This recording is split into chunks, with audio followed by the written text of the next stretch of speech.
Assalomu alaykum hurmatli Otabek Toshpo'lat YouTube kanali kuzatuvchilari, bizni ijtimoiy tarmoqlarda qo'llab turgan aziz insonlar, hurmatli obunachilarimiz, bugun 2025-yilning 7-mart muqaddas va muborak Sayyidul Ayyom juma kunida biz video qilyapmiz. Demak, parvarish qilayotgan, boqayotgan qo'ylarimiz, qo'zilarimiz, qo'chqorlarimiz haqida yana bir bor ma'lumot berib o'tamiz.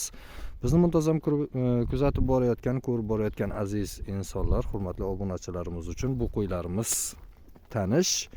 Endigina bizni kuzatayotganlar uchun yana bir eslatma tariqasida aytib o'tamiz. Bu qo'zilarimizni 2024-yilning demak oktyabr oyida olganmiz. O'rtacha hammasi 1 million so'mdan olingan. Qo'zilarimizni ichida urg'och qo'zilar ham bor, qo'chqor qo'zilar ham bor va adashmasam 4 ta qari sog'lig'imiz ham bor. Xullas oktyabr, noyabr oylarida dala-dashtdan yedirib, demak dekabr oyidan Makka donlarini olib kelib yedirishni boshladik. Hozirgacha esa ana endi qarang, bugun mart oyini boshlanish haftasi bo'ladigan bo'lsa, bugunga kelib 1 tonna makkani quruqlayiga ham berdik, butunligicha pishirib ham berdik. Xullas qaysini xush ko'rib iste'mol qilsa, o'shanday qilib berib 1 tonna makka donini yedi. Undan keyin bir 200 kilo atrofida aytaylik arpa va bug'doy yormalarini berib ko'rdik. Unchalik xush ko'rib yemadi. Keyin bilsak, eng mazza qilib yeydigani makka doni ekan. Hozirda esa makka donini butunligicha emas, aksincha yorma holatiga keltirib qo'ylarimizga beryapmiz. Xudo xohlasa mana yem yeyishni boshlaganiga aytaylik dekabr, yanvar, fevral, mart 3 oyni to'ldirib 100 kuncha atrofida bo'lib qoldi. Men o'ylaymanki, o'zgarishi yomon emas. Qari sovliqlarimiz, bo'g'ozlar ham asta-sekinlik bilan qorin tashlab yelan qilib boshlagan. Xudo xolasa inshaalloh yaqin 1 oyning ichida tug'ib boshlasa kerak. Adashmasam bir 4-5 tasi bo'g'oz. Xudo xohlasa qo'zilarimizni o'zgarishi juda yomon emas. Faqatgina bitta tomoni bor ekan. Bular deyarli hozir yaqin 3 oydan beri deyarli tashqariga chiqarib boqilmaydi hisob. Hozir mana bugun asr bilan shomni orasida yarim soatcha vaqtimiz borga o'xshadi. Shunga bir mazza qilib o'ynasin degan ma'noda olib chiqdik.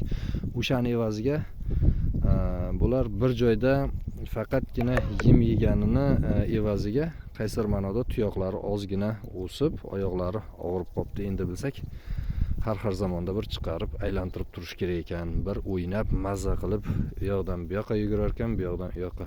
Ariqlarimiz ikkalariga ham Alloh taoloni berayotgan barakotli yomg'irlari natijasida yerlarimiz ko'karib boshladi. Ana shu ko'klarni yeb boshladi.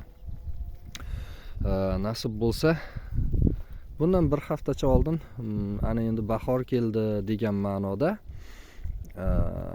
qo'chqor qo'zilarimizni ayirib junlarni olib boshlagandik.